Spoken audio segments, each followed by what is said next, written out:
اور آج ڈسکس ہم ساری سیاست پولیٹکس کریں گے۔ پیپلز پارٹی اور نون لیگ کے بیچ بہت سارے ایشوز چل رہے ہیں۔ کیا ہے ان کی حقیقت، کدھر یہ جائے گی کہانی؟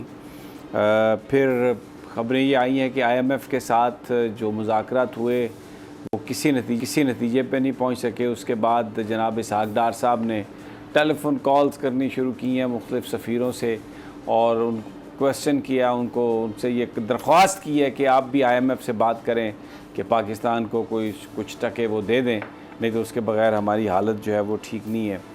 شاہد خاقان عباسی جیسا کہ توقع کی جا رہی تھی کہ جائیں گے نواز شریف کے پاس، کیونکہ اتنا تپڑ ان میں نہیں ہے کہ وہ علیحدہ پارٹی بنائیں، تو وہ گئے ہیں وہاں پہ نواز شریف صاحب کے پاس، اور وہاں پر پھر انہوں نے میڈیا سے گفتگو کی ہے کہ کوئی پارٹی میں اختلافات نہیں ہیں اور سب معاملات جو ہیں وہ ٹھیک ہیں۔ بلاول بھٹو نے چائنا کا دورہ ملتوی کیا ہے۔ یہ بڑی اہم ڈیولپمنٹ ہے۔ چائنا بڑا اہم ملک ہے۔ بتایا تو یہ گیا ہے کہ شاید کوئی ان کی جو ملاقاتوں کا جو شیڈیول تھا اس میں کچھ تبدیلی ہوئی ہے اور اس لیے وہ نہیں گئے، لیکن بہت سارے لوگ کہتے ہیں کہ جو اس وقت سیاست چل رہی ہے اس کا اس سے بڑا گہرا تعلق ہے۔ پیپلز پارٹی میں اس وقت ایک اور بات جو ہے وہ بڑی زیر بحث ہے کہ نبیل گبول اور جو بلاول بھٹو کی ایک انٹریکشن ہوئی ہے کراچی میں، جس وقت میئر ڈپٹی میئر کراچی کے جو ان کی حلف وفاداری کی تھی تقریب، اس میں نبیل گبول صاحب نے جا کے کوشش کی ہے بلاول صاحب سے بات کرنے کی، تو جس پر بلاول صاحب نے کہا ہے کہ بھائی بعد میں کریں گے بات۔ تو بہت سارے لوگ اس کو مختلف انداز میں پیش کر رہے ہیں۔ ہم نے نثار کھوڑو صاحب سے ٹائم لیا تھا، پاکستان پیپلز پارٹی کے رہنما ہیں، لیکن شاید وہ عین وقت پر انہوں نے میں بھول گیا، میں نے کسی اور کے ساتھ کمٹ کیا ہوا تھا۔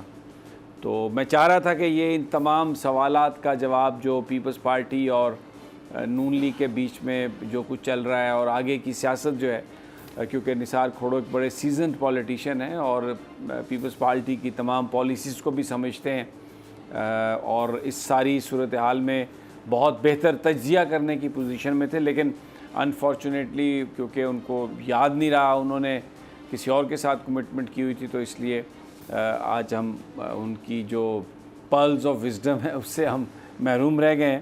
لیکن فخر رحمان صاحب میرے ساتھ ہیں، اور ہم جو اس وقت حکومت ہمیں کوشش کرتی ہوئی نظر آ رہی ہے کہ اقتصادی صورتحال بہتر ہو جائے۔ ابھی یہ خبر آئی ہے کہ اسپیشل انویسٹمنٹ فیسیلیٹیشن کونسل بھی بنائی گئی ہے اور معاشی بحالی کا ایک پلان ہے۔ آج اس کی میٹنگ ہوئی ہے، اس میں آرمی چیف بھی گئے ہیں اور ایک ون ونڈو آپریشن کرنے کی کوشش کی جا رہی ہے۔ میئر کراچی کے انتخاب کی جنگ، بول نے پھر چھوڑ دیا سب کو پیچھے۔ اس وقت مرتضی وہاب منتخب ہو گئے ہیں میئر کراچی، یہ اعلان کر دیا گیا ہے باقاعدہ طور پر۔ صحافتی روایت رکھی برقرار، بول نے دکھائی سب سے بڑی ٹرانسمیشن۔ اور یہ سبجیکٹ تھا، میں نے آپ کو کہا کہ نمبر گیم میں جماعت اسلامی کے پاس نمبر پورے نہیں ہے۔ لمحہ بلمحہ کی صورتحال سے کیا باخبر عوام کو۔ رینجرز کے اہلکار اور پولیس کے اہلکار ہیں وہ ہائی الرٹ ہیں، اور وہ اس بات کی کوشش کر رہے ہیں کہ اب کوئی ناخوشگوار واقعہ جو ہے وہ رونما نہ ہو سکے، کیونکہ بول ہے پاکستان کا نمبر 1 نیوز چینل۔ سبسکرائب کریں اور بیل دبائیں تاکہ کوئی خبر رہ نہ جائے۔